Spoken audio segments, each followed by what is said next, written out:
Fantasy points galore on Thursday night, and Lockett could be in the thick of it. You just have to keep starting him. I never thought I'd be listing Zach Moss as a must-start on a Bills offense that likes to throw the football and will have their work cut out for them against Mahomes and company. But holy shit, this Chiefs run defense is atrocious.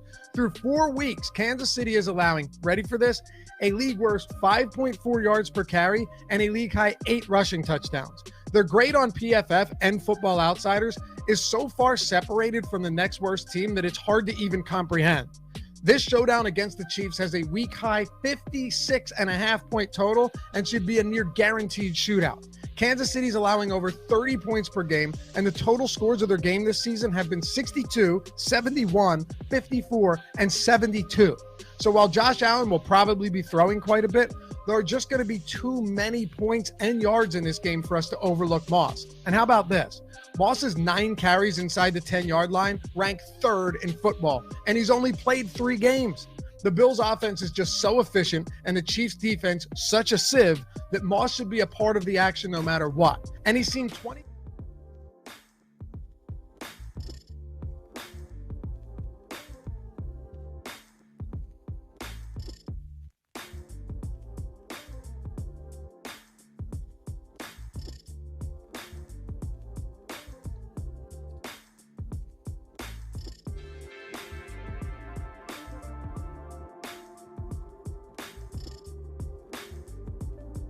It is the Awesemo NFL Tournament Strategy Show. Sorry for the hiccup. We ran into a little bit of technical issues. As Chad has suspected, it was the fault of Jordan Klein. It's certainly, if we had to point the finger at somebody, it was probably Jordan Klein. If you have to add all the elements together, I think you guys should all tweet at Jordan next time you see him anywhere in chat. Say, why did you mess up the Tournament Strategy Show? Because it's a big one. First off, we're sponsored by No House Advantage, but also joined here by Neil Orfield, who not only is a Millionaire Maker winner from last year, but he's been crushing it in some showdown contests. He had a win for $300,000 a few days ago, and then after that, took down a Tournament of Champions. I think that's what the contest is called, seat just a few days later. So, Neil, how you feeling right now? You're running hot.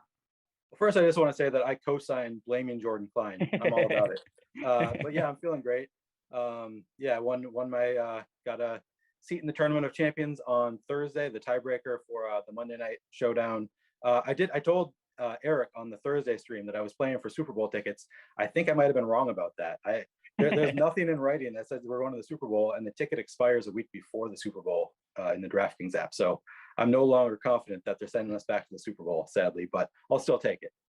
Yeah, I like the idea too, where it's like, oh, $200,000, $300,000, $25,000 Super Bowl tickets. It's all the same. It's all the same to Neil, and maybe that will go towards some tech upgrades for him and his in his house over there. But listen, we've got another slate here, which some interesting options, and we're a little shorter on time than we would have otherwise been, so we could just jump right into it, talking about the quarterback position here. And I want to ask you where we start, as per usual, at the high end of the quarterback range.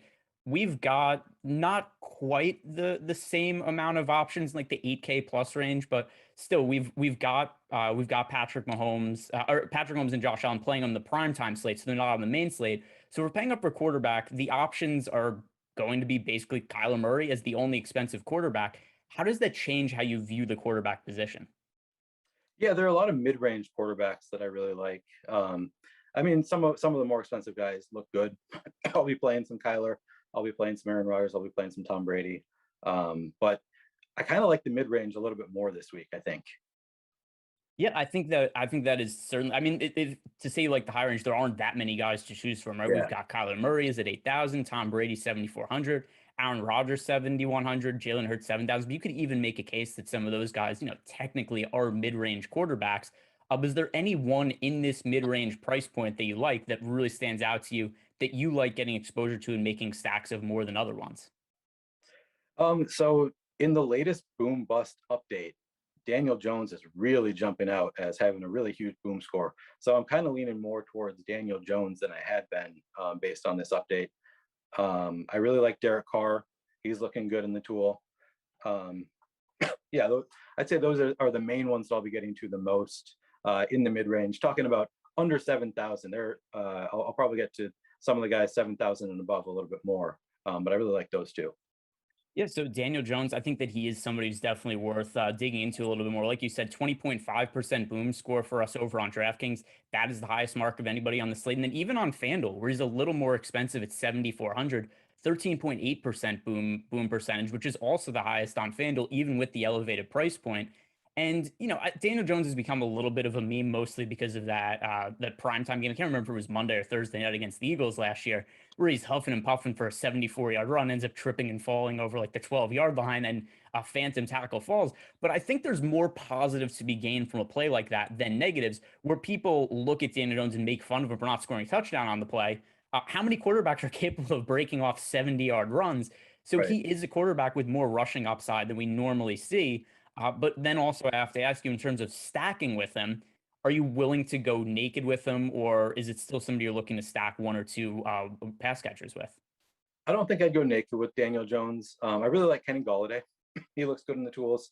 So I'll probably be doing some Daniel Jones, Kenny Golladay stacks, maybe some Evan Ingram, maybe even one or two Kadarius Toney, but Tony doesn't look great in the tools, so probably not too much there. But Golladay looks really good, so I think I'll have some Jones Golladay stacks.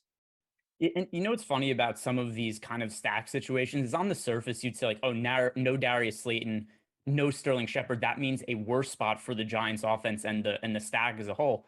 Not necessarily to me, because it makes the stacking options a little more clear when it comes to Daniel Jones. When that entire Giants wide receiver corps is healthy, it's kind of hard to know who's going to be the guy in any given week. Sterling Shepard to open the season, but they also signed Kenny Golladay, that big contract in the offseason.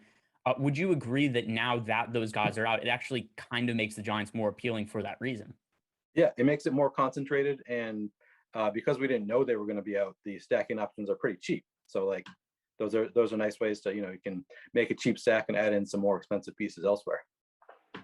Yeah, so Daniel Jones, I'm totally on board. Our tools really like him. I think he makes for an excellent tournament option. But then I think we also have to talk about, if we're going a little bit cheaper this week, Trey Lance is $5,700 on DraftKings. On FanDuel, we have Trey Lance also at a pretty cheap price point, and he's not picking up as much ownership as I thought he was going to. On FanDuel, he's right now projected for 10.6% ownership. I think our optimal score is a little bit off on him on FanDuel, but DraftKings right now, we have Trey Lance, 7.6% ownership, 9.6% chance to be in the optimal line, a pretty good boom score. What do you make of him? I've been, fairly low, as you know, on some of these rookie quarterbacks, Justin Fields, for instance, when he first came up. But I think this is a pretty good situation for Trey Lance due to the pieces around him, and I also like his fantasy outlook. Is it crazy to go heavy on Trey Lance this week? I don't think so at all. I was actually, so earlier in the morning before the update, the DraftKings was also off, and Trey Lance was not popping at all in the tools. And I was like, I'm gonna have to talk about him anyway, because this is just a spot that I really want to get to with a rookie quarterback who I think has a lot of upside with his legs and with his weapons, and he's not that expensive, and he's not currently projected to have much ownership. Yeah, I'm gonna be above the field on Trey Lance for sure. Yeah, and then I think also with him from a stacking standpoint, and we'll talk more about the pass catchers later, but who are some of the primary options that you were looking to pair with Trey Lance? Debo Samuel primarily. Maybe I'll have a little Ross Dwelly. I really want to go to Brandon Ayuk, and I probably will. The tools don't love Brandon Ayuk. He looks like he's going to be way over-owned this week. So that kind of hurts me, because I really want to play Brandon Ayuk at that 4,500 price tag, and I probably will. But Debo Samuel is popping a lot more in the tools, so I think more Debo with Trey probably. Yeah, I think that totally makes sense. And then once again, another spot where we've got Trey Lance probably a little bit underpriced, because we didn't know coming into the week that he was going to be the starting quarterback. And then also, with no George Kittle expected to play, another spot where Debo Samuel's already gotten a ton of targets, and that San Francisco 49ers offense now even more so becomes concentrated without George Kittle in the mix. Any other quarterbacks that are important ones for you on the slate that we should be talking about? Yeah. So first, let me go back. I just had the thought that with Daniel Jones, I might also allow for stacks with only Saquon, because I feel like I could see Daniel Jones passing to Saquon a little bit more, using him a little bit more in the passing game without his primary weapon. So I wouldn't mind just a Daniel Jones to Saquon stack. But the other quarterback who I really like, and he really doesn't look that great in the tools, is Trevor Lawrence. I feel like he's just he hasn't really done it yet. He had a pretty good week one, but he's passing with pretty high volume, and he passes a lot more in negative game script. And I feel like it's pretty likely that he's going to be in negative game script against the Titans. So I like Trevor Lawrence this week as just kind of a guy who's not going to get much ownership. I think he'll be passing a lot. I like the stacking options. It did hurt my what I want to do a little bit when I saw that his wide receivers are both a little bit higher owned than they should be in the tools, especially Laviska Shenault. I really want to do my first hand built lineup was Trevor Lawrence with Viska and Marvin Jones, and they're both not looking that great in the tools. But I'm still going to go there some. I like Trevor Lawrence this week. Core plays for me in week one. It's if you want to go back to lineups, something that's happened a lot this year. You play lineups that won the week before. That's generally been something that's randomly worked out a bunch this year. That was a winning lineup from week one, not the Laviska Shenault part, but the Trevor Lawrence to Marvin Jones. Even though Trevor Lawrence was terrible week one, he was bad enough that it set up a lot of garbage time plays, and a lot of them end up going to Marvin Jones there. But any other quarterbacks here that we want to hit on before we bounce over to the running backs? I'd say those are the main ones that I want to get to. All right. So we'll move over to the running backs first. Guys, do us a favor, like this video, subscribe to our YouTube channel. We've got a lot more content coming up. There's more football strategy shows today. And then we've also got the NASCAR strategy show. And then, of course, other stuff on the channel. We've got MLB covered, MMA, that stuff that's already, underway today. But still, like this video, subscribe to the channel. We know when all of our other shows are starting up. Moving over to the running back. And right away, we've got a question right here in our premium Slack chat from Jay Blake the King, who's already asking us about Damian Williams and where he fits into the Bears offense. So David Montgomery is going to be out for, I forget the exact timeline, but he's going to be out for a while. And most importantly for DFS this week, Damian Williams does look like he's going to be one of the chalk plays of the slate. He's going to be expected at least to be the primary running back for Chicago today. What do you make of the spot for him, given that he's going to be popular, he's cheap, but the Bears offense is also kind of sucked? Yeah, I guess we'll see if the ownership comes up. In the tool, he looks pretty good. He's only projected for 10% ownership, but a 15.4% boom probability and 11.5% optimal probability. So I like that spot for him. I mean, he's a guy who has some talent. We've seen him do really well with the Chiefs when he was the main guy. So I think that he could do it for the Bears too. Yeah, I'm gonna be playing some Damian Williams for sure. Yeah, and actually, I was kind of assuming that I hadn't double checked to see what his ownership was. I just assumed that he was going to be one of the more popular plays, and it's because over on FanDuel he is. That was what I was looking at earlier. So it is a little odd to me when we have Damian Williams only projected for 10% ownership on DK, but 25% ownership on FanDuel. I feel like something has to give there. Either he's going to become less popular on FanDuel, more popular on DraftKings. My intuition is more popular on DK just based on the points per dollar play, and that anywhere you look on Twitter, that's all anybody's talking about is Damian Williams, chalk play, value play of the slate. I assume we're going to see 20+% ownership on Damian Williams, but we don't know that for sure. But I'll just ask you hypothetically, if we find out that Damian Williams is somewhere owned around 20%, that would make him negatively leveraged in our tools on DraftKings while still being one of the top points per dollar plays. So I'm wondering, how do you handle your GPP portfolio when there is somebody who's an excellent points per dollar value play that's maybe going a little bit overowned by the field? I mean, I never really fully fade. No, I shouldn't say never. I sometimes fully fade. I'm probably not going to fully fade Damian Williams in this spot because he is such a solid play. And 20% isn't like, it's not the same as being 70% where you want to really get away from somebody. 20% is still fairly reasonable. So I would most likely come a little bit under the field. I'd probably come closer to what the Awesemo boom percentage is. I'd probably get closer to that number than his ownership number. Yeah, I think that is totally sensible. And now let's dive into some of these high-end running backs, because what happened that Derrick Henry's all of a sudden become a pass catcher and Alvin Kamara, 0 targets for Alvin Kamara last week? That is something that never happens. Not to say that I think that Kamara is going to have 0 targets again, but I'm a little bit concerned now about his role in the passing game, given how diminished it's been through the first 4 weeks of the season. So you look right now at our boom bust tool and our overall ownership projections. We have Derrick Henry project for 28.9% ownership, by far the most popular running back in the high end of the pricing range. Are you going to be looking to pivot towards guys like Alvin Kamara or Dalvin Cook? Yeah, I mean, I'm going to be under the field on Derrick Henry for sure. I mean, that's just too much ownership. The tools really think he's going to be over-owned this week relative to his boom probability and his optimal probability. I think he's the kind of guy that I still want to play him. Like, I don't want to fade Derrick Henry against Jacksonville. It is a great spot. So I'll have plenty of Derrick Henry, but I suspect I'll be, I mean, if his ownership stays up close to 30%, I'm going to be at least 10% below that probably. But I think he's a guy that you can use, for example, in a Trevor Lawrence stack. I think he's fine to use there, not just because he's a great run back, but also because Trevor Lawrence is going to be low owned and that stack isn't going to have a ton of ownership. So in that spot, that's kind of spot where you can use Derrick Henry. When you're using a low owned stack or just have a low owned lineup in general, then you can play, some chalk pieces. So I'll have some Derrick Henry. I'm surprised that the tools don't really love Dalvin Cook. Although I was listening to the show before this, and Alex mentioned that he might have a reduced role that he did last week. So I suspect that Alex is taking that into account in these numbers. I think that I'll still take some chances on Dalvin Cook and just hope that his role is, maybe after another week of practice, they're more willing to use him because the spot is just so good. And if he's really only going to be 7.4% owned, then I mean, Dalvin Cook against the Lions can just put up 40 fantasy points. So I'll take my chance there. Yeah, and I think we've seen also a lot of times the reporting ends up being wonky. I think for a couple of reasons. Number one is because I think there's a lot of kind of BS beat reporters that throw stuff out on Twitter that kind of end up picking up steam in terms of which players are going to be limited, which players are going to be playing full snaps, who's going to be starting running back, who's going to be the backup.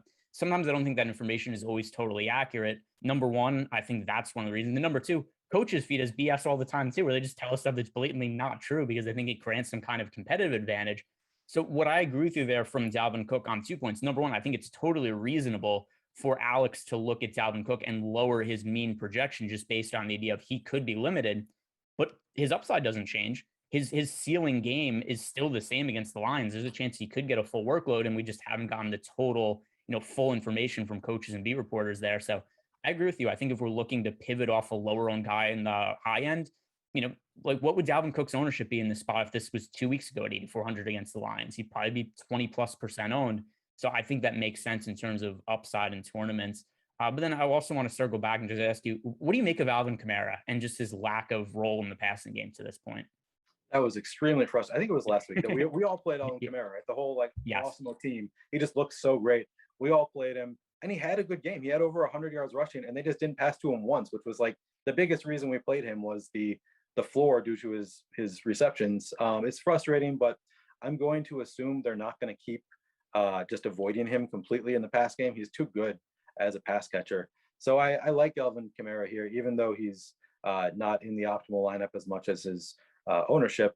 He's got a pretty high boom score, and I just want to take some chances there. I'll definitely have some Kamara, and he's nice pivot off Henry. Sorry. Yeah, no, all good. And then I also want to ask you, because in the lineup that you won the Tournament of Champions seats on Thursday, I think that's what that tournament's called, is you had played Robert Woods in the captain spot there. And there was a little bit of narrative heading into that game that Robert Woods hadn't been targeted as much. The team was going to make more of a concerted effort to involve Robert Woods in the passing game. Do you view Alvin Kamara in kind of a similar sort of situation where there's been so much written about how the Saints struggled last week? Alvin Kamara got 0 targets in the passing game. It's hard to read into narratives, but would you look at something like that and say that is reason to think that we would see an uptick in passing game work for Kamara? No, because Sean Payton's just going to want to troll us. If I know Sean Payton, he loves trolling fantasy owners. And we're all thinking that. I mean, maybe, I don't know. That's I do sometimes adjust slightly for the narratives, but it's more as a tiebreaker kind of thing. But yeah, I could see that. I mean, Sean Payton thinks he's smarter than everybody else, so he's going to do what he's going to do. I don't know that the narrative affects it too much, but yeah, I just think that it might have been just kind of a fluke that he wasn't involved in the passing game. So I'm definitely going to expect him to get, a few receptions going forward.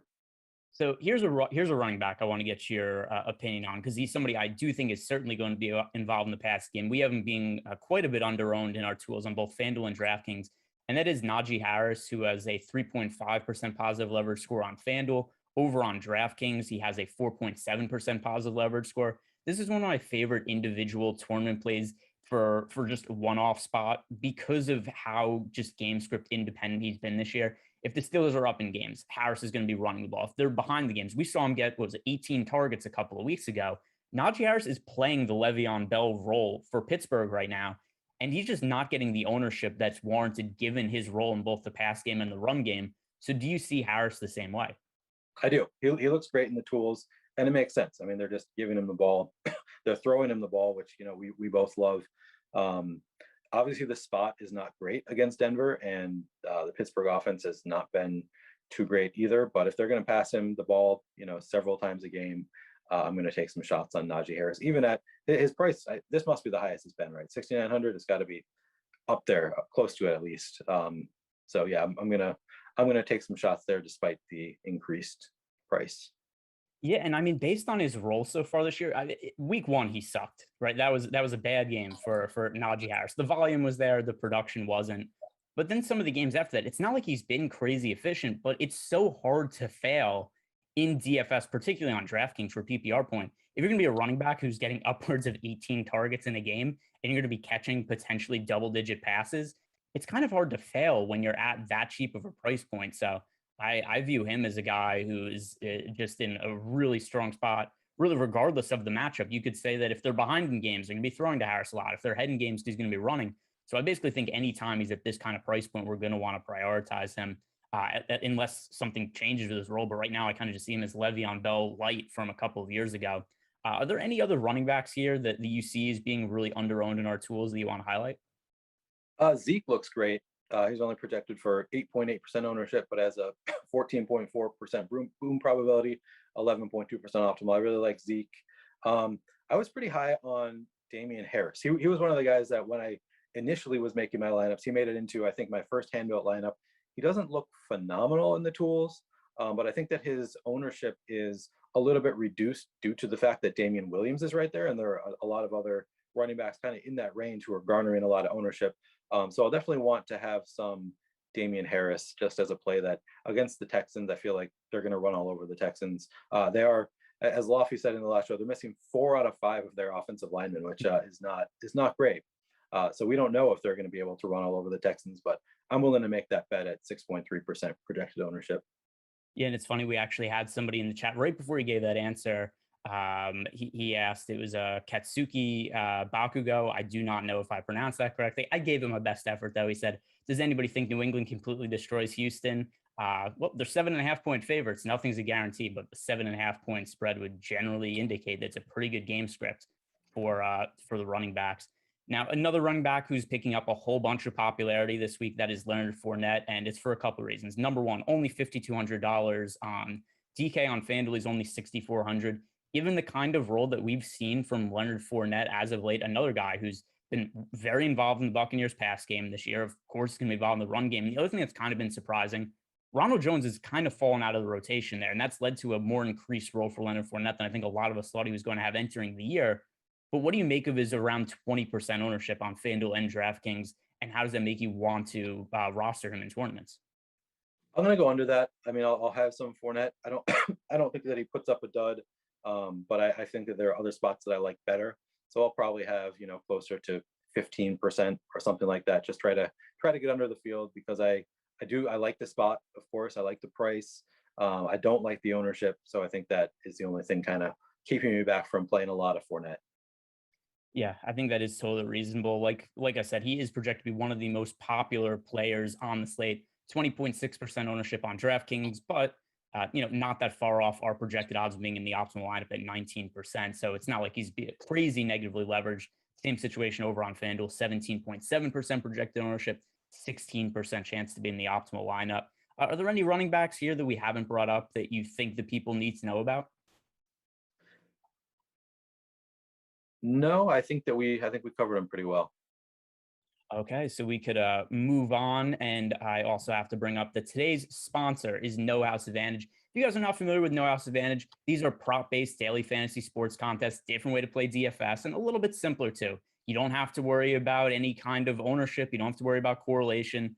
You're playing props, over-unders. You're giving them a confidence interval. Label it 1. If that prop hits, you get 1 point for it, but then you go all the way up to 7, 8, 9, 10 points. If those ones hit, you get the number of points correlated with the prop as long as it hits. So different way to play daily fantasy sports, also a fun way to look at it. Also importantly, if you're a new user signing up to No House Advantage, use the promo code Awesemo, and that will get you a $25 bonus on your first deposit. I also want to point out that we have projections for No House Advantage that are free to use over on the site, and it's a really easy way to go build some lineups because you can see what our projections are relative to the odds over on No House Advantage. and help you find some of the best props to play on the site. So, for example, Mac Jones this week, his over under is 0.5 interceptions at no house advantage. We have that hitting the over 61.85% of the time. So that would make that a really strong one to look at. And something else, Miles Sanders, who's been much less involved in the Eagles offense this year than he was in previous years. And I think only a year ago, Miles Sanders was a first round pick, maybe second round pick in some yearly leagues. This year, kind of falling out of the Eagles offense. He has an over under of 0.5 rushing touchdowns. We only even projected for 0.2. So that gives us a 61.15% chance of hitting the under. So good ways to go play on no house advantage. Use that promo code Awesemo. Also use the free tools over at awesemo.com. Help you build some lineups. All right, let's move on over to the wide receiver position now, Neil. And first thing I want to ask you about is some of these higher price or higher owned wide receivers, and mostly starting with Devontae Adams, who is projected to be the chalk on the slate right now, projected for over 30% ownership on FanDuel. On DK, he's projected for over 20% ownership. It's hard. There's never going to be a time, I think, where a guy at wideout is projected to be over 30% owned on a site and is projected to be positively leveraged.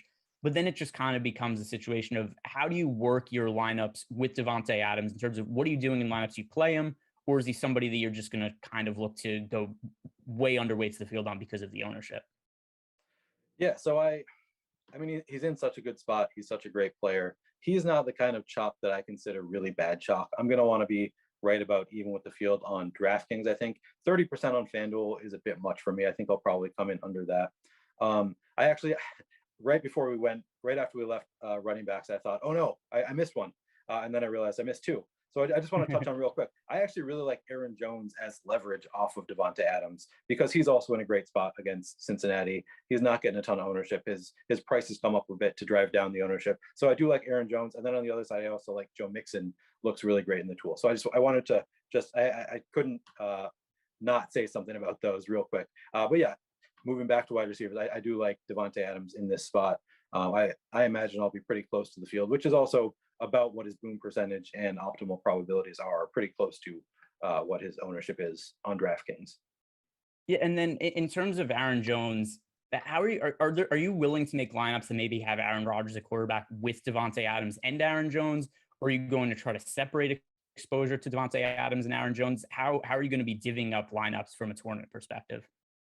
Yeah, I mean, it's not something that I will target. The way I set things up in Fantasy Cruncher typically would not automatically exclude Aaron Jones and Devontae Adams being in the same lineup with Aaron Rodgers, but it's not something that I'm looking to do.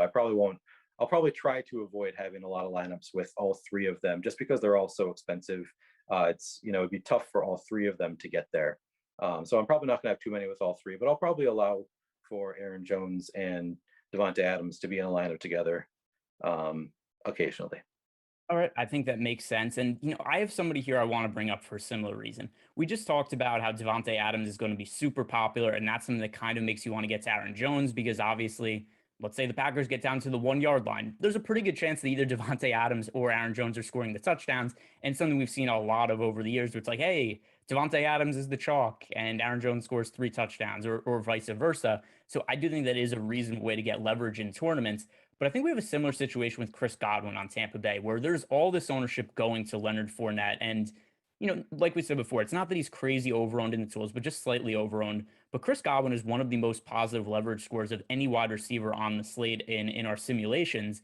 And do you want to get to Chris Godwin in a similar kind of way that you want to get to Aaron Jones, where it's that he offers some of that leverage off of Fournette? Absolutely. Yeah, I'll be over the field on Godwin for sure. He looks great in the tools. Actually, all three of the main receivers for the Buccaneers look pretty good in the tools. Godwin looks the best, so I'll probably have the most of Godwin, but I'll have some Brown, I'll have some Evans as well, just because they all look good.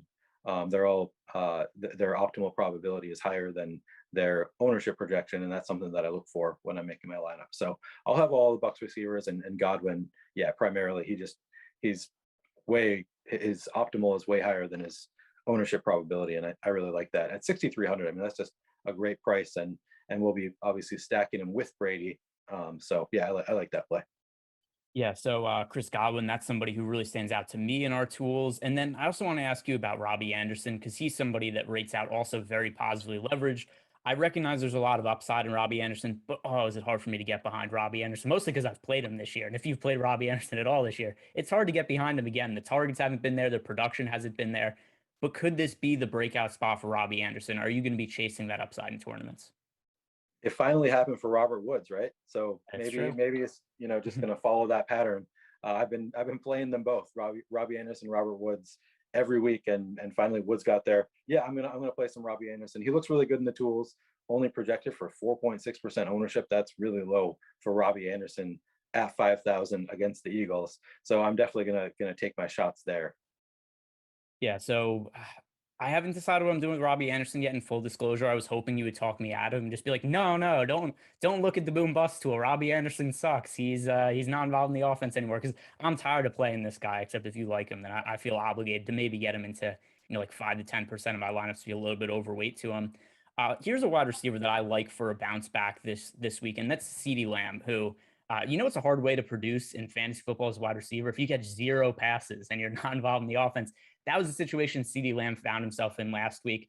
But I also think that's kind of scared people off him. Not entirely. He's still picking up double digit ownership. But we have him as one of the wide receivers most likely to be optimal this week. The only wide receivers with a better odds of being in the optimal lineup over on DraftKings in our numbers, it's Devontae Adams, and that's it on DraftKings. It's only Devontae Adams. But Lamb isn't projected for nearly the same amount of ownership as guys like Devontae Adams or DJ Moore. So do you like CeeDee Lamb to bounce back after his dub last week? Yeah, I love CeeDee Lamb this week. And we said we're both playing Daniel Jones. You throw CeeDee Lamb in there as the run back. Yeah, he looks just great in the tools. I also don't hate pairing him with Dak. I think I'll have some Dak stacks with CeeDee Lamb, but I'll be for sure over the field, probably over the optimal percentage, just because he's too low owned for his 6,200 price tag against the Giants. Yeah, and then also just to reiterate some of the other wide receivers that you said you liked earlier from the Giants that also rate out well in the tools. Kenny Galladay, he's one of the most positively leveraged wide receivers we have this week. So all of that correlates really well together. CeeDee Lamb, Kenny Galladay. I think that's a really good group for tournament stacks to make over in Fantasy Cruncher, and all guys that go together really well. But who else are you looking at from a wide receiver perspective? So AJ Brown, I feel like currently looks great in the tools. I think I've heard the same comment 5 times now that everybody's talking about him so much as a leverage play off Derrick Henry that he's not going to end up under 10% owned. He's going to end up having a lot more ownership than we currently have him projected at. But currently, if his ownership remains below 10%, that's something I'll be keeping an eye on. Even if it gets up, 14%, I'll probably try to get above that just because the spot is so good for AJ Brown. I really like Brown. Debo looks great in the tools. I should double check that that's still true after. Yeah, Debo, 22.6% boom probability. I really like that. Yeah. The Patriots receivers both look pretty good. I like Jacoby Myers and Nelson Aguilar a fair amount. Jacoby Myers projected for only 9% ownership, but a 17.8% boom probability, 13% optimal lineup probability. And then Nelson Aguilar is only projected to have 1.2% ownership at 4,400 with a 7.3% boom probability, 4.5% optimal lineup probability. I really like that. 1.2% ownership is something that, makes me salivate anytime I see it with a guy who has high upside. And I think Aguilar has it. And then also, just because we're on the topic of Debo Samuel, we just had the news god post an update in our premium football Slack chat that George Kittle was placed on injured reserve. He's going to be out for at least 3 games with that information. So he was not expected to play this week, but also just more reason to believe Debo Samuel is going to have to be the guy for Trey Lance right out of the gate here. And then also Debo Samuel, maybe his price has gone up a little bit, but if you're playing Trey Lance at quarterback, Trey Lance is so cheap that I don't really think price becomes too much of an issue there. In terms of other wide receivers here that I really wanted to ask you about, there's a whole bunch of ownership going to Laviska Shenault. And we talked about earlier how you do like Trevor Lawrence a little bit as an individual play. But Laviska Shenault, who's also been priced up to 5,800 on DK, he's projected for 14.1% ownership. I'm still a little concerned about Chenault, even with DJ Chark not in the mix, because we've seen a lot of the targets that Chenault gets. It's such a low depth of target where he's getting targeted on such short passes, and Trevor Lawrence in general hasn't really played all that well this year. And you also can consider that Laviska Chenault, who's been a cheap wide receiver, or priced in like the 4K range, now priced all the way up to 5,800. I get the PPR upside for him, but I don't know that it warrants being 14% owned. So what are you going to be doing with the Jaguars, even if there is what appears there should be value with DJ Chark out? I think you're looking at the FanDuel page for 5,800. Oh, yeah. I think he's 4,800 on DraftKings. But yeah, that is the same concerns apply. I mean, he's just doesn't look great in the tools. It looks like he's going to be way over-owned. He's projected for 15.8% ownership, and he has a much lower, less than half that boom probability and optimal lineup probability. So I think that he's the kind of guy that I'll want him more in my lineups where I'm playing Trevor Lawrence, just because Trevor Lawrence is so low owned that, you know, you can still play that pair and that combo is not going to be as common as Visca as a one-off. So I think I'll still have, you know, a fair amount of Visca in my Trevor Lawrence stacks, and obviously I'll have him occasionally as a one-off. But yeah, that does scare me off. I really was hoping that he was going to be low owned so I could just go all in on the Jaguars passing attack, but no such luck, I guess. You know, it was good. You know what I kind of lucked out there is, even though I was looking at the FanDuel pricing, not the DK pricing, the ownership and optimal lineup score is almost exactly the same for both FanDuel and DraftKings. So yeah, it's similar type situation where I look at Laviska Shenault, where I understand from a points per dollar perspective, but in terms of the actual odds to land an optimal lineup, he just looks like somebody who, while he warrants ownership, just doesn't warrant nearly as much ownership as what he's currently getting from the field. He is actually the most, let me double check to make sure that's true. Yeah, he is the most negatively leveraged wide receiver of anybody on the slate at a negative 8.1%. The only other players that are relatively close, it's Kadarius Toney at negative 6.1%, and then Brandon Ayuk at negative 4%. Any other wide receivers here that are really important to your lineup builds? No, I would say we have covered them. I'll probably come back once we'll start talking about tight ends, and I'll jump back. No, those are the main guys.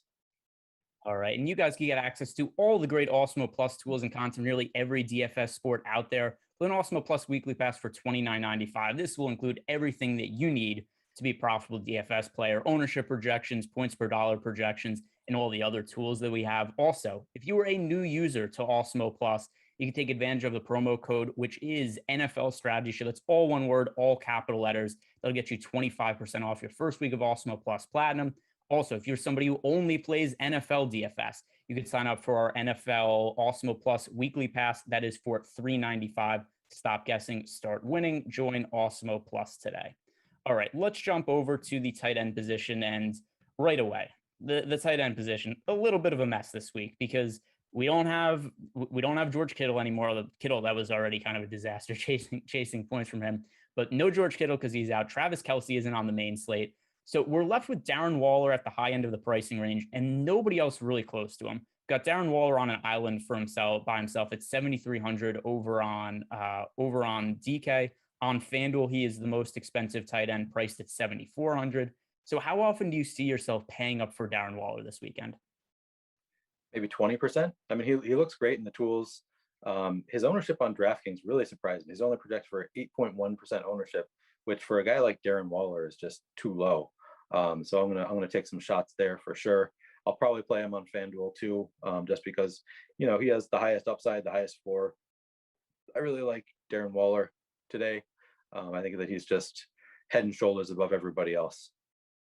Yeah, and I mean, that's how I view it also, is so many of these other tight ends to me are just kind of dart throws this week. Because for me, very often, I've in the past just if I have the salary, I'm paying up for Travis Kelce, I'm paying up for George Kittle.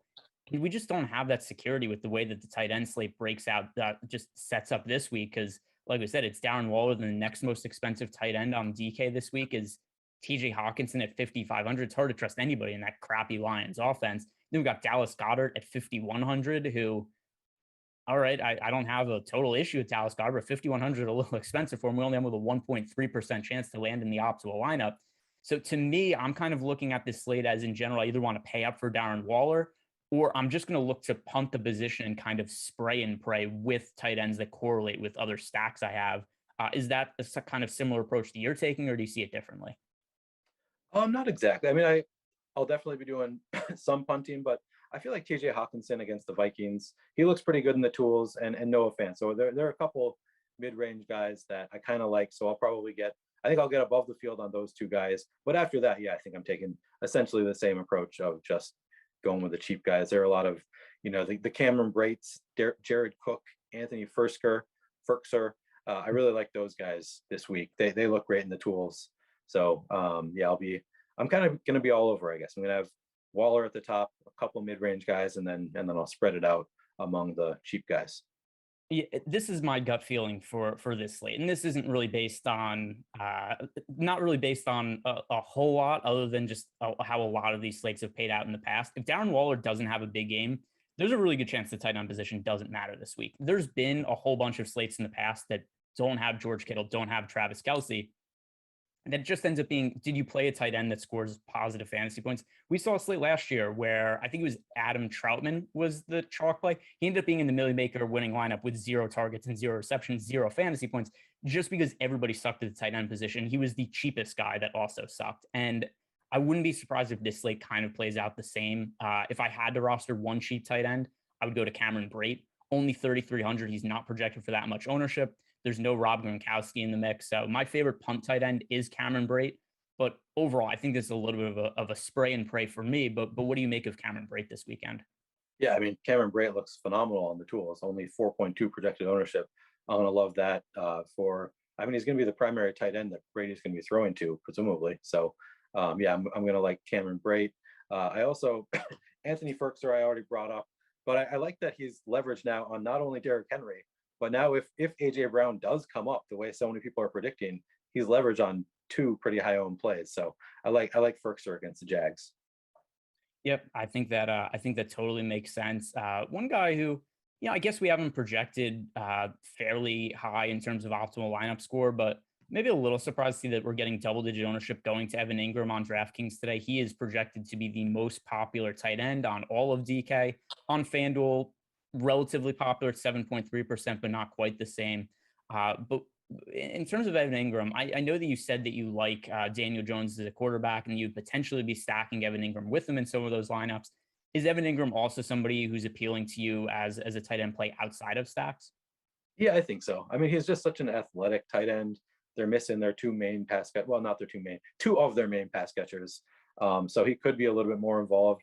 The price is right. The matchup is right. So yeah, I'll definitely want to have some Evan Ingram mixed in. And then anything else from the tight end position that we should be talking about? One thing, I asked you a question and there was something else I wanted to bring up instead. Just overall data point that I thought was interesting. Dalton Schultz is projected for 15.6% ownership on FanDuel at a 6,200 price point.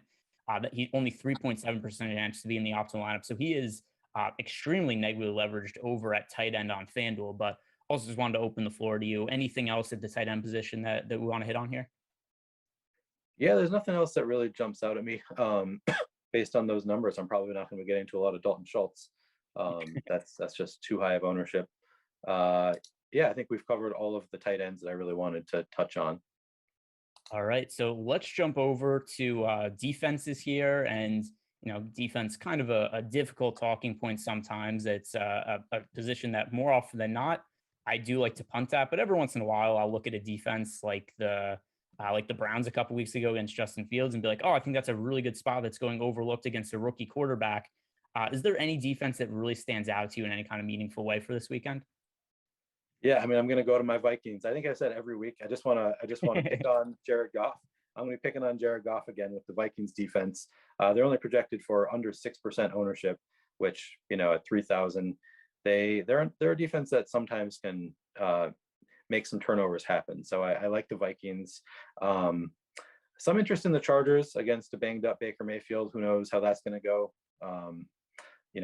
He's hurt. Who knows if he's going to be trying to throw the ball anyway. If they just run the ball, then the Chargers won't be the best defense against them because it's harder to make Nick Chubb turn it over than when Baker Mayfield's throwing the ball. But I think I'll play some Chargers as well as the Vikings.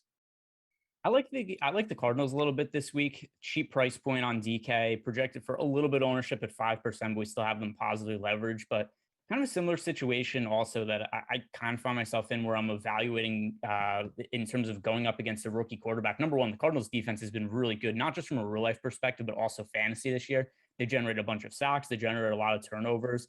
I understand people are really hyped on Trey Lance the same way people were really hyped on Justin Fields a couple of weeks ago. And I think there's reason also to like Justin Fields as a quarterback for fantasy purposes this week. But we don't know if he's going to be any good this week. They traded a bunch to get him. It seems like the 49ers like him, but it doesn't mean he's going to be great in his first start. So going up against defense that's capable of generating sacks and forcing turnovers, I think it's always advantageous to kind of take a chance on some of these cheaper defenses going up against rookie quarterbacks. So the Arizona Cardinals is going to be one that I'm going to be overweight to the field on just for that reason. Rookie quarterback that we don't know what we're expecting out of. Yeah, I hadn't spent a lot of time on defense because I feel like the past couple of weeks we've spent like 30 seconds on it. But I really like that play. Now that you bring it up, and it's a great leverage play against all the Trey Lance potential ownership too. So yeah, I like the Cardinals play. And in the same way, I think you can play the Titans. I mean, they seem like they've just been absolutely terrible this year, which is why I want to play Trevor Lawrence. I'm going to be playing a lot of Trevor Lawrence, but where I don't have Lawrence, maybe I'll make some bets on the Titans making him make mistakes. Or I do have a super chat here from Scarecrow06. He said, would you fade the Cowboys versus Giants game in GPP? No, that's actually, not only would I not fade it, I'm going to transition this into our favorite stack of the week. My favorite stack of the week is either Daniel Jones or Dak Prescott, a quarterback, with CeeDee Lamb and Kenny Golladay as the wide receiver. So not only would I not play them, I would prioritize playing them. Yeah, I like that. Man, I'm so tempted to go to Trevor Lawrence here just because he's off the wall. He's a conviction play for me. Should I just do it? Should I just do Trevor Lawrence I'll say Trevor Lawrence to Marvin Jones. Okay. It's favorable game script. Like you said, there's not all that much ownership going to Trevor Lawrence. So by the way, Neil's good timing, at least on Neil's phone there, where it kind of gave out there, but it was at the end of the show. So what's the big deal? If we're going to have tech issues, it might as well be at the end. Better that it happened at the beginning and the end than in the middle, because that would have caused a little bit of a panic. But Neil, any closing thoughts on this slate? Anything that we have not hit on that you think that people should know about before we sign off for the week? No, I think we didn't really touch on Jalen Hurts. I guess I would add that I think that Jalen Hurts is somebody you can go to. For the most part, I feel like we covered, despite my tech issues, losing a little bit of time. I think you sped things up a little bit, and we got through most of what we needed to get through. So yeah, I think we're good. All right. So with that, guys, thank you very much for watching. We appreciate. Sorry for a little bit of tech issues, but no big deal. We got all the information out there that we really wanted to. Do us a favor, hit the like video, subscribe to the YouTube channel. Good luck this weekend.